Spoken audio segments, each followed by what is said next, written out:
The Russia-Ukraine war continues to shift, bringing new tensions, new risks, and new political battles. From nuclear treaties and battlefield strikes to NATO concerns and United Nations diplomacy, today we cover the latest updates in full detail. Russian President Vladimir Putin has offered to extend the New START nuclear treaty with the United States for 1 year. This treaty limits the number of nuclear warheads, missiles, and bombers each side can deploy, but critics argue this is more than diplomacy.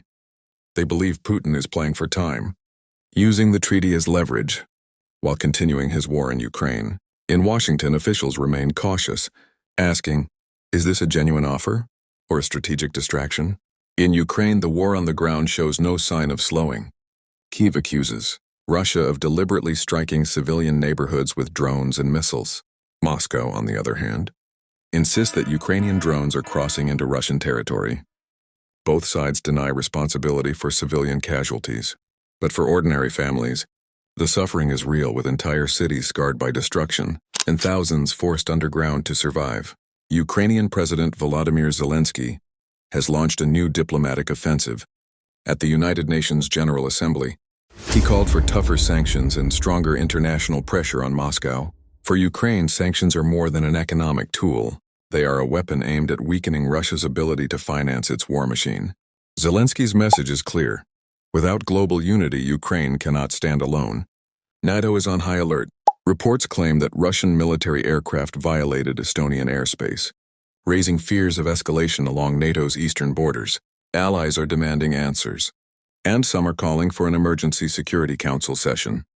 Military analysts warn that even a small mistake could spark a direct confrontation between Russia and NATO, and that is a risk the world cannot ignore.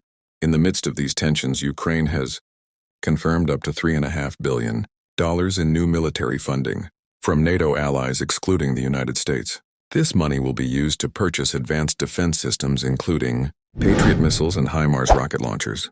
For Ukraine, these weapons may prove critical as winter approaches. For Russia, they represent a new challenge on the battlefield. Behind the front lines, life for ordinary Ukrainians remains difficult. Cities face blackouts, destroyed homes, and food shortages.